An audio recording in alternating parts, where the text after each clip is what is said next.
You haven't failed. You just haven't finished yet. This is something that I heard on My First Millions podcast, and I genuinely thought it was so profound. Jesse Itzler, he's like a billionaire. He said this, but genuinely speaking, like it kind of just really blew my mind because it's such a simple framework for positive thinking in your entire life.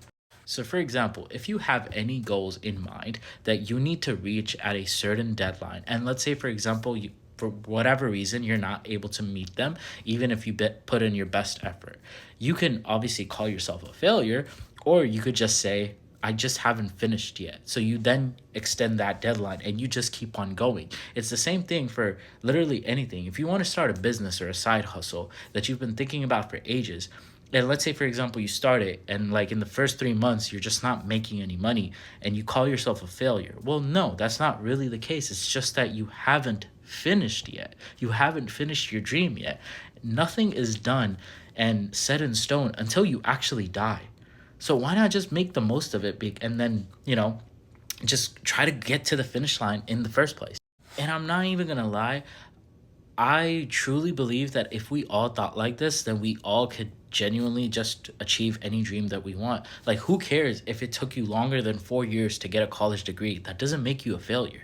Okay, it just means that you haven't finished yet, which is fine. I didn't get my degree in 4 years, which is completely fine. I'm not a failure because of that. Because if you told me when I was 22 that I'm a failure because I didn't finish college in 4 years, then I would be like, okay. But now I'm so much older and I'm like, oh, like I genuinely wasn't a failure. I just wasn't on everybody else's time. I was just on my own time. Moral of the story is don't ever think that you're a failure just because you haven't achieved anything yet. Keyword yet. You can still achieve it. You just have to keep on going. The finish line is still there. The finish line is still present. It doesn't matter. You're not a failure. You just haven't finished yet. And you should keep on going, keep on pursuing whatever goal it is that you actually want. Recalibrate your strategy if it is necessary for you to achieve those goals. But at the end of the day, just believe in yourself and don't consider yourself a failure at all because it's not really conducive to winning at all.